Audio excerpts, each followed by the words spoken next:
Good morning, folks. Today we are going to be putting back everything that we took off maybe a couple of weeks ago now from the time the video was aired.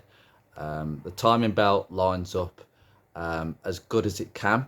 I believe that the old timing belt was lined up the same way, so I've got no problems with that actual belt whatsoever now. It's just a question of bolting everything back up, torquing the crankshaft bolt back up, which will be interesting, considering it's an automatic and I can't put my foot on the brake since I have no brakes anyway. Well, not the rear ones anyway. So we're going to put it all back on. Weather pending, because it is starting to rain again. Typically the last few days have been dry and I have been out there wire brushing the bottom end of the car, and today it's like, oh, Andrew's actually going to do something on the surface now, under the bonnet. Oh, it better rain now, so better get the umbrella out and get cracking. As you can see, I'm prepared for the weather. Got the scarf out. Right, first thing to note is that the timing marks do line up. Okay, those marks line up. Okay, the timing tool doesn't quite fit, but it's not there as an actual timing tool. It is only there to help you line the belt up. Okay, it's not an actual timing tool. As long as the lines pretty much line up, you're good. And underneath here, if I can actually get some light, that center line above the crankshaft, that will line up with the two dots. Now I can't exactly show you that here, but it does just about line up. If you come around here, it actually does. See, there you go, it lines up pretty much. You can tell if you look at the top line, it kind of veers towards the left hand lobe, not the right hand one, so it's not dead in the middle. But I don't think the old belt was dead in the middle. As long as it's between the two, in some respects, you shouldn't have a problem. It's not a vernier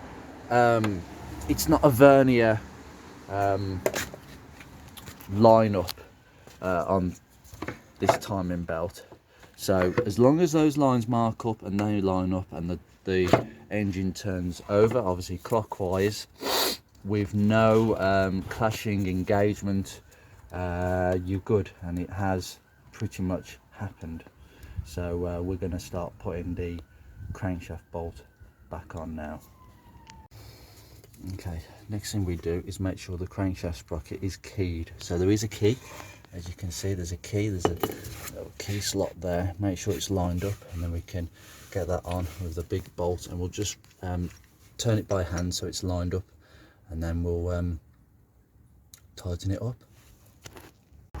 And yes, before any of you say, please put the lower timing cover back on before you put the crank pulley back on. We've all done it, and I've just done it now, and I've just thought, oh, hold on, something goes on here. So remember to put this on, including that ridiculous bolt that goes there. You have to put a spanner right in there between the block and the tensioner. Ugh. I am going to continually go on about this bolt, you know, because I'm going to show you now with my ratchet spanner. That's how much of play you've got, literally. And I can hear it clicking, but it's like about 50 clicks for one turn of the nut. Excuse me, I might be here for some minutes. And it comes off.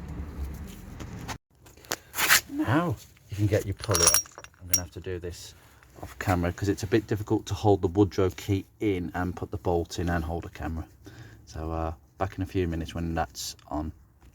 Alright, now that's back in, we're just going to put the 22 nut on and get these lines marked up again, so I can just check again. Always good to recheck. So it's good to see that working. Oh, I've passed the point of no return. If you do that, don't go backwards, because you'll just loosen the crank bolt, because it's only on hand tight at the moment. If you loosen it to the left, it will just come off, and then you're back to the start. So just keep going until the red marks eventually line up. Well, on my car I've got red marks. You might have white marks, or as long as you've got the two dashes on the crank wheels, Let's see if we can just get that lined up. Now that tool may fit, it may not fit. But this might take some jigging. 2 seconds. Right, those 2 marks are level. I won't put the timing tool in actually, but I'll show you on the other side. What you're looking for is that top mark up there to line up. See that mark on the cramp pulley just at the top? That should line up with a mark behind it. In fact, you can't see from here. I don't know if you can see from here either, because it's blocked in, but there is a mark, so it should line up. Just line that up again. Now, cut back to some fine fettling here. I have actually managed to put the key in. The marks line up and I can put the key in nice and free. Do you know how I did that? I had to do a bit of fine fettling because the lines did not mark up when I did this about half an hour ago in the last video. So what I did is I turned this camshaft deliberately so the red mark here, right, where the red mark goes down a bit further, because when the tensioner is on, this belt is very tight on this side. It can be tighter than this side. So what it does is it effectively pulls this camshaft to the left. That's why the lines weren't quite marking up before. Now it's better, and it does line up at the bottom. There is a red mark where my finger is, and it matches a line on this cover. And I do know because it all lines up, and I can put the tool in, which is, well, he says that he can't even put the tool in up. There we go. I can put the tool in. So this belt is all ready, it's all tensioned. Make sure that when you're cycling by hand that nothing is moving here. I mean, the tensioner will move slightly because it's an automatic tension. It's just taking up the tension where it's gone slack. That's what it's doing, but it shouldn't really barely move. And torque it up to 25 Newton meters. And that's it. I mean, they say reuse the bolt, but a new bolt doesn't come with the tension. I don't see the problem in reusing a bolt. Just make sure that the belt is nice and true and sitting on the pulleys. We put the bottom cover back on with the 2 bolts.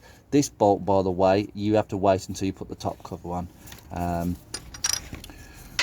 But the next thing we're going to do is put the bracket for the engine mount on. And once again, I have made a mistake. I'm sure some of you have already thought, oh no, you can't do that. I've got to take the cover off again because the engine mount won't go on. Oh, I've got to get that bolt back out again. Just completely forgot the order of how everything went together, which is typical of my memory. Maybe I should have. Well, to be fair, I could just refer to one of my previous videos. I can't be bothered at this moment in time, but it is costing me time. So, yep, take this loco off yet again. At least I know it's all timed up. That's the main thing. But this is going to be really frustrating. This bolt. Right, get that other bolt back out. Feel it. Come on, just come out. You know when a bolt's too loose that the ratchet doesn't click, but you can't get it out by fingers. But anyway, it's all good. No times. I had delivery of 2 new brake calipers yesterday. I was on the video yesterday. So we've got foot brakes that we're working. Hopefully there's nothing wrong with this. I'm assuming that's the car brake that I'm driving. Doing the back brake so yeah, all good. So the new brake's going to go on. Very soon actually, I'll get them on before I start the car. I'll get the brakes on. And I also want to do this, I want to get the engine started running, and then start on it. So truth be told, I want to have full brakes so I can get the car started. And getting drive reverse, start just moving back and forward because the transmission really bad. I know that's not sound because that's how much I could do spinning on that bolt. It's absolutely pathetic. There we go. Yeah. Right. Now that's off, I can put this on. Now, obviously it goes like this, and the one thing to note is that they're all the bolts are quite long, okay? Apart from one, which is a bit shorter, it goes in here, where it's a bit more flusher with the block than the other 4, okay? And you just put it on, torque it to 100 Newton meters, which I'm going to do with a torque wrench, and off you go. Right, so if we get a couple of bolts, get one bolt, line it in, goes right in the middle of everything.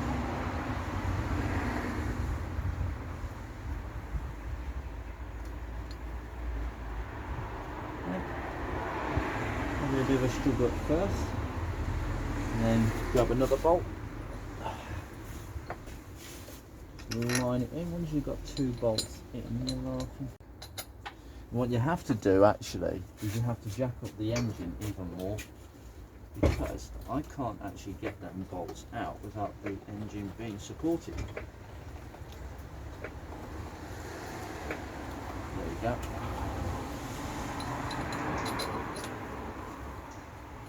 And just wind it in by hand until you can actually do it. A top tip: you actually bring the mounting away from the actual block. That would help to just line up the bolt into the thread, because you don't want to be cross-threading a bolt into aluminium. That would be a disaster. Right. Just the 14mm, so just wind them back in gently and evenly is the thing. In fact, it would be better if I got my 14mm ratchet. And I've just discovered they're not 14mm bolts, they're 13. How did I discover that? Yeah, my ratchet was just spinning on nothing. Normally I'm more methodical when working on cars, but with this, I mean, the Haynes manual's fine when you're learning to work on cars and you want to know torque specs, which is the main thing I use it for. But in terms of taking things apart, once you've taken a car or an engine apart, at least before, and you know kind of how it goes together as a broad thing, particularly if it's not a really complicated car, you know, if it's an average, you know, it's a pretty common car, you'll know exactly really how things go together quite easily, and you don't need to look at the Haynes manual. I mean, sometimes it does help, like doing things in sequence like this, but even then the Haynes manual isn't exactly clear and transparent on that side of things. So yeah, there's something else to be aware of really. Put it back in, just wind it in.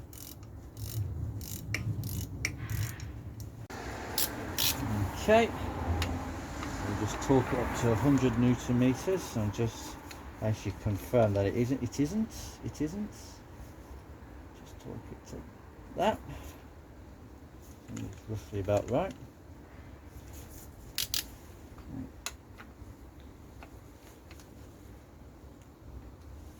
Just tighten them all a bit more actually.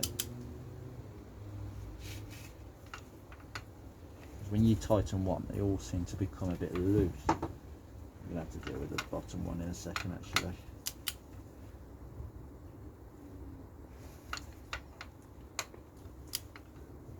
Right.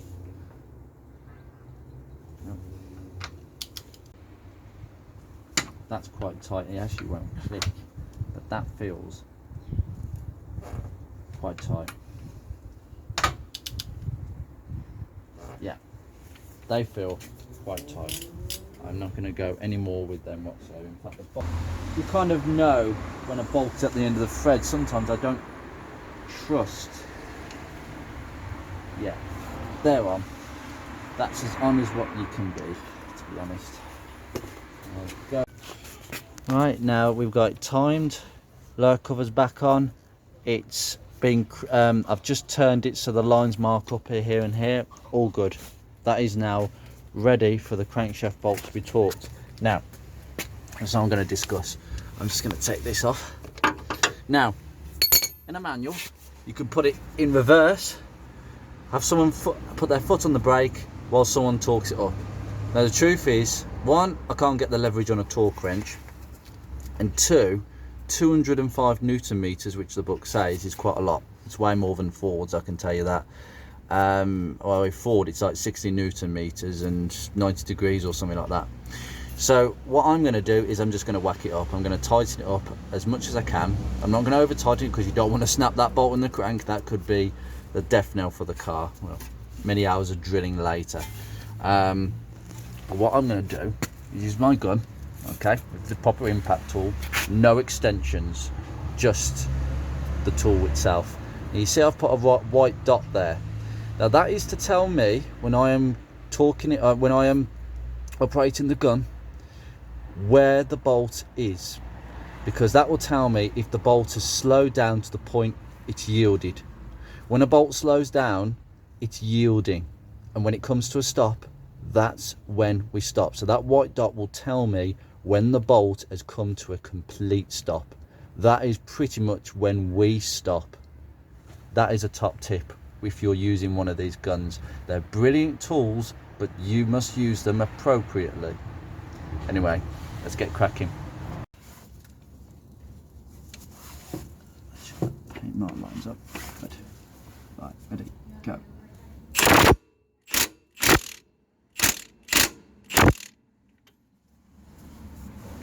Now that bolt has almost stopped.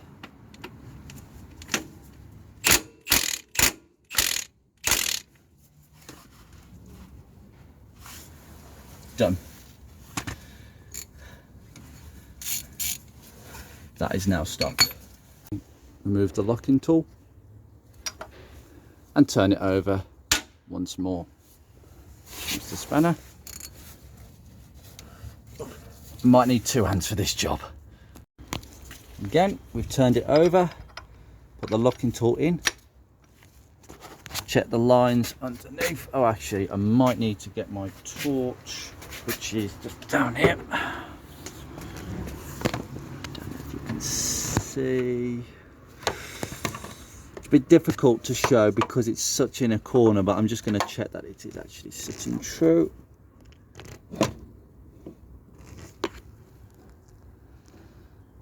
Yes, it is.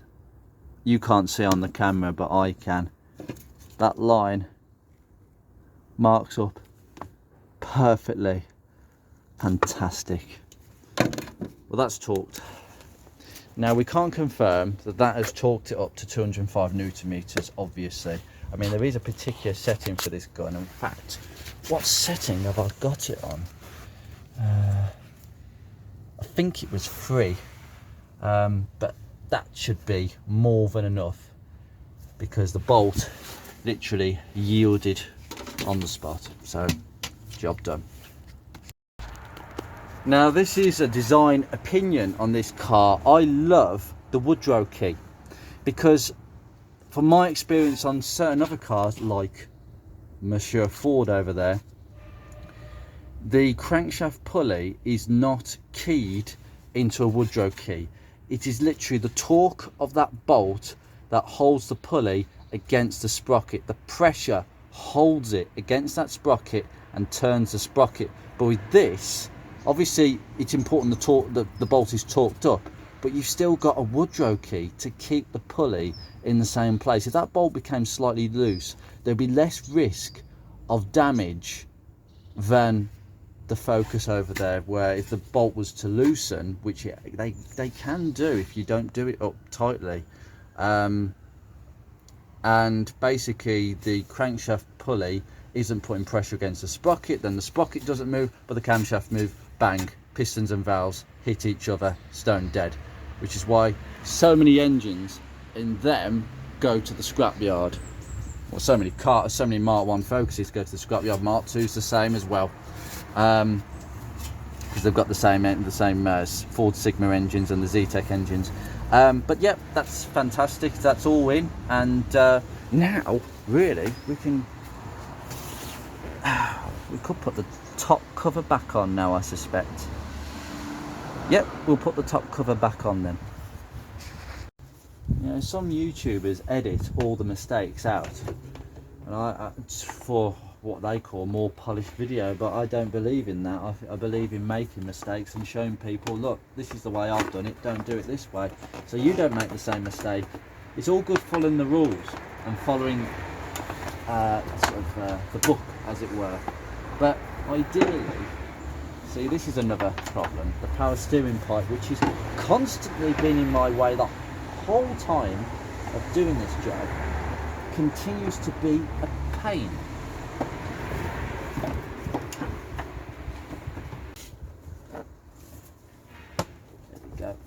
Done. Once it's clicked in, we can just line all the bolts up. Now, I have one down there. Yep, one down there. Yep, actually, one. Right, I think these top ones are the these one. I think it's pressure on that spot.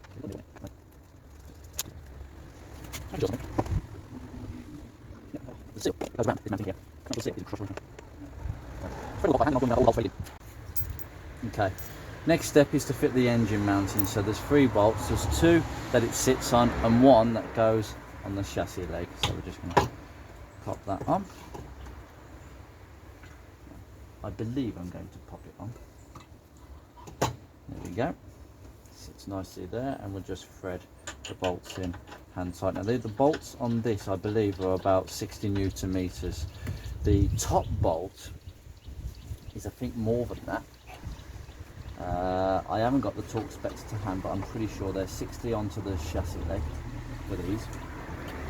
Top one would be more, possibly about 80. But we're going to go and tighten it as, you know, how it feels really, like some of the other bolts. I think it's a case of just tighten it until you feel that it's tight enough. Anyway, in other news, the other day, I didn't film it, the boot seems to be leaking, but I suspect it's because I didn't put gaffer tape over the hole which used to be the rear washer. I have got a rear washer. I bought it's a brand new one with all the yellow tubing as well, but I'm not going to fit that until I've taken the headlining off and had a good look around. And what I have done is put silicone in the gutters, like I said I would do at the end of the gutters by the windscreen. That's all done. Took 2 seconds. And yeah, I've put gaffer tape over that hole, so hopefully it will stop the leaks. But 90% of the time, apparently, the rear light seals go. So I'll put some silicone. I will probably take them out and put some silicone on, a bead of silicone. Just as preventive maintenance. Oh, I've already had a Focus Mark 1 that leaks like a sieve. We have had torrential rain recently, and I think normal rain fine, torrential rain no, it's too much pressure. But I'm gonna have to go over both cars, because the Focus had a puddle, just a small puddle, but it was enough to make me think, okay, where's that coming from? I suspect that it's leaking through the grommet where the wiring goes into the tailgate again. There's nothing really I can do about that, apart from the fact that the car is going to be garaged very soon. I will have a garage for her once I've got this running. Just tighten these up. It's pretty tight.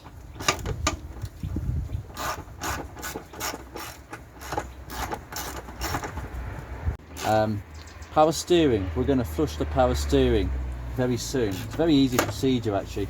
Just take the bottom return hose going to the bottle, take that out, put it into a milk bottle, stuff the reservoir with tissue paper, put a load of new fluid in, take the bottle off, turn the steering round and round, and the fluid will just go through the pump, back through the return line, into the bottle, and you keep topping up to make sure there's enough fluid in, and then until it changes colour and you're happy with the colour of it, then you flush the system. You do need about 2 litres to do it properly, but it's a very easy thing. Did it on my Focus, and I'm pretty sure power steering systems do need a little bit of TLC now and again. Okay, that's good, that's tight. Yeah, so that's it's good preventative maintenance. Make sure I'm tightening the bolt under and not loosening it. Would help. Yeah, so this is going to be changed. I mean, I personally, it's a bit on the dark side. It's basically Dextron 2 ATF fluid. That's what the specification is. Dextron 2 or Dextron 3 for this car. But in truth, it should be good. I think I've got some Granville who I've gone to for quite a few fluids in the past. They're quite good. Anyway, right, that's done now. Take the top nut off because the engine mount is going to go on. Here is the bracket, the engine mount bracket, with 3 bolts that we have to line up. Again, this pump is absolutely doing my head in. Get it lined up and then get it lined up on there, and then put the top nut on the mount on the top. So we're going to crack on with that. I know my camera angle is a bit funny at the moment. I will actually jack it up because I'm going to need to do that to get the bolts lined up. Once you've got one bolt lined up, right lined in, it does help to actually jack it up more than what it needs to be, because that way it just helps you get those bolts lined in properly. And then we go for the second bolt.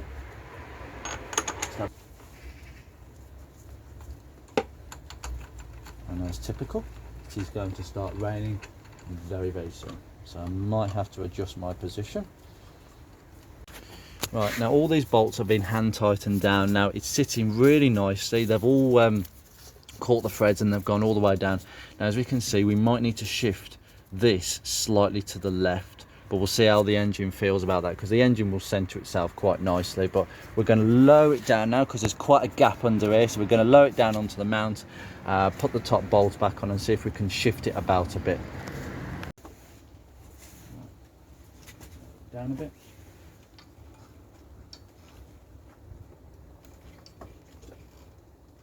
Just lowered it down so it just rests, and it has actually centered itself perfectly. There you go. I didn't even have to battle with it because I can see the marks of where this nut has actually been previously. So that might need to go back a touch. Just raise it a bit just to give me the slack. There we go, and then tighten it. And then tighten it. That's an 18 and it's already yielded quite nicely. Now we've got to make sure that the engine is completely on the floor as such. There we go. It's just dropped just a little bit more, just a bit more. Just keep going back just a little bit. Watch how much they move and watch how they feel. Yep, that's tight. Yep. Yep. Yep, that's tight. Good. Right. Now we can just check the main bolt. Yep. Yeah, that's completely yielded. Okay, right, now let's take the jack away. Whoop-de-doo. Let's see if it completely falls to the ground. We are completely free. At last. Right, the engine is now supported. So now, see, I think that bolt is sitting quite nicely now where it should be. Engines always center themselves where they should be. And everything looks good at the front. Just make sure that nothing is chafing, and no, not at all. Good. Right, next thing is, I believe we can put this back in actually now. Yeah, there is a clip on the power steering pump that just clips into a hole on the mounting, and we'll get the bracket on now. Got the spanner, 16. Now, gone through. Why do only, I assume it's only the 1.8s that have this sway bar linkage, the rest have just got a direct mount onto body. Why is that? Is it because of the torque of these 1.8s? Because obviously this is the biggest 4-cylinder variant of the K series, ignoring the V8, because that was something not completely different. It was essentially two 3-cylinder K series engine bolted together, but it really wasn't that simple. They never are. Yeah, it must have been from the extra torque of this engine. I mean, this is, say,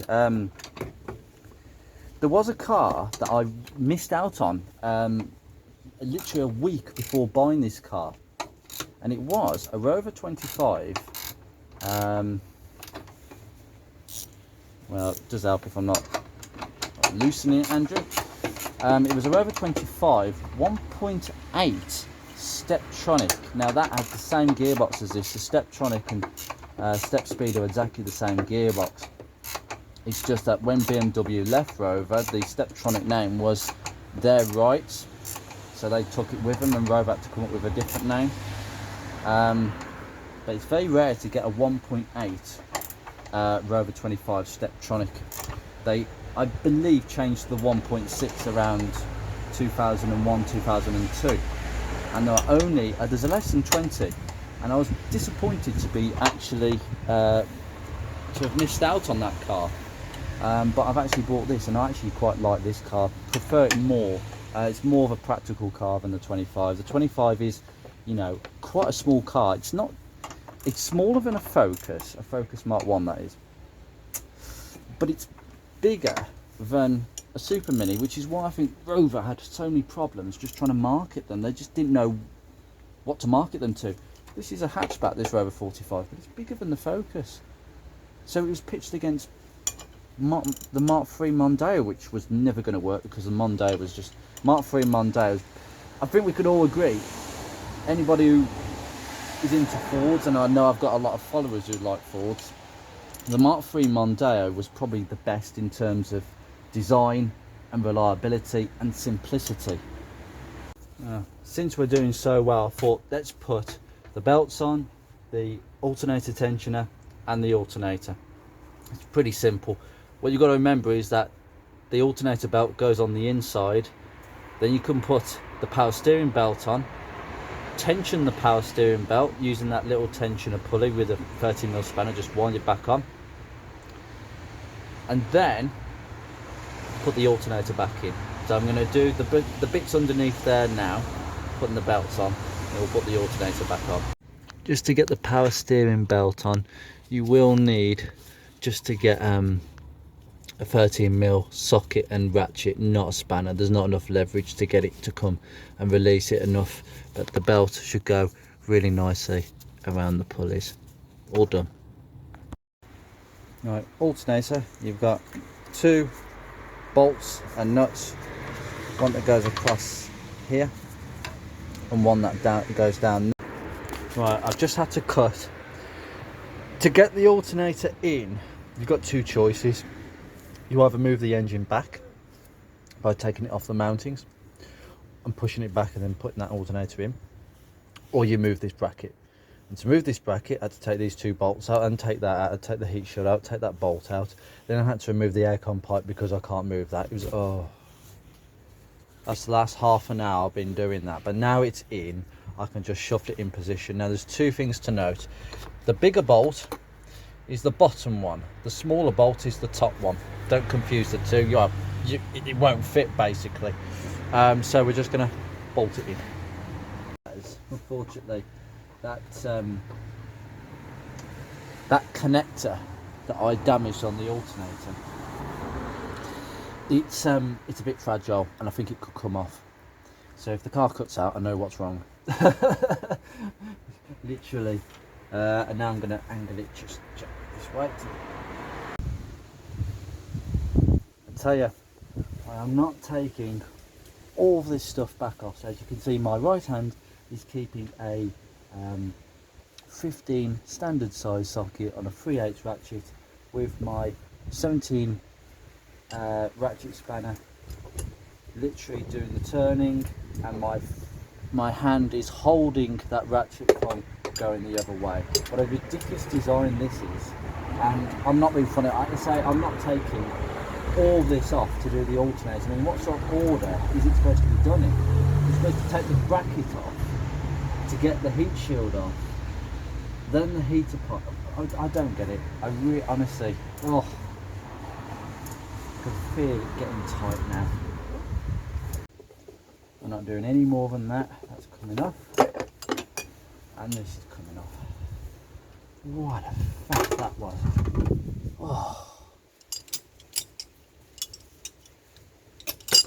Oh, by the way, there has been an update on the alternator.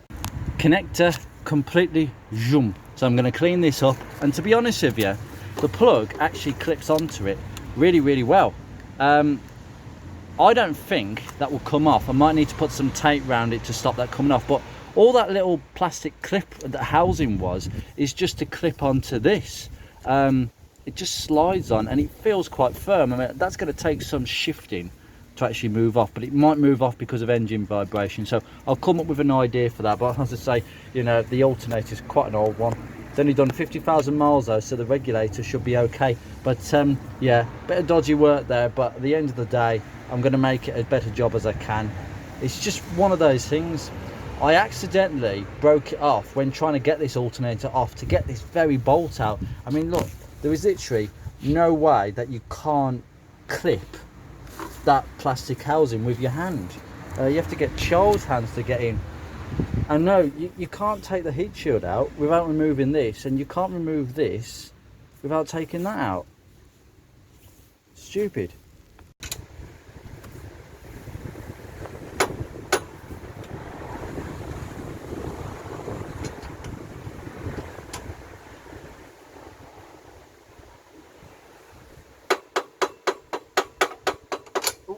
Gone in. There we go. See what I did there? I don't know if you could see with my hand in the way, but I just kept hitting it until the bolt actually slides through. This bolt, yeah, they do get seized in quite badly, these top bolts, from what I've seen. They do get seized in quite badly, these top bolts, from what I've seen. Now, let's put that tensioner on the car. Where is that tension? Okay, so it's literally one single bolt, and we'll whip that in, and then we'll get the bolt back. Then we'll get the belt back over. It is worthy to note that that indentation at the back has to line up with the hole on the side, right next to the alternator. I'll just bring you a little bit closer there. Yeah, so we're gonna pop that in until it clicks, well, until it actually goes in. Just move that out of the way again, passing the pipe, causing me no end of issues. Put it in the hole. There you go, and it will just clump right in, and then you can literally put the bolt in. Right, now that centre bolt is nice and tight. I haven't torqued it up at the moment. We're going to wind this back to get the drive belt on, which is somewhere. Right, so this is all on. So you just take the tensioner back like that, and it slackens the belt. And we'll just take it off there. Ooh, right, just make sure that it's all around the belt. So a good feel. Yeah, it's all around there. It's sitting nice on the tensioner, and yep, that's sitting very nicely with the power steering belt on the left. Great, lovely. Whew. What to do next is actually connect these. Obviously, we know about this plug here. Just got to connect the earth to the this terminal here, and we'll call that a day. Right, I'm going to end this video there because I'm aware it's probably getting on for too long, but I wanted to show you the full video of what I've done. So it's now looking like a car again. I have rotated it again a few times. I am probably going to do a clean up. It definitely needs a clean underneath, where the jack has been doing its work, and yep, the block of wood has absorbed so much oil. They're going to be cleaned. So I'm going to go in now. Next episode will be the back brakes, 100%. I can't put the rocker cover on yet. I mean, I am in a position to put engine oil in, but I don't want to put engine oil in, so I'll leave it open for a couple more days. Then I'll put the drain plug back in, put an oil filter on. We'll put some oil in the top of the cylinder head. Okay, so it will seep down, but at least there'll be some there. Probably a day before we start it. The only thing I'm missing, obviously I've got to put CVT gearbox fluid in. I have done some wire brushing and cleaning down there along all these ribs. they do tend to get messy, but everything has been done. I'll go around with some contact cleaner again. The major earth points have all been sorted. That one apparently is I think it's the only one where it connects the battery directly to the body, which is ridiculous for a car this size, and that's the wire. No wonder they break off, but that's been cleaned now. That can cause a lot of problems. So yeah, I'm going to end this video here. I will see you soon. Take care.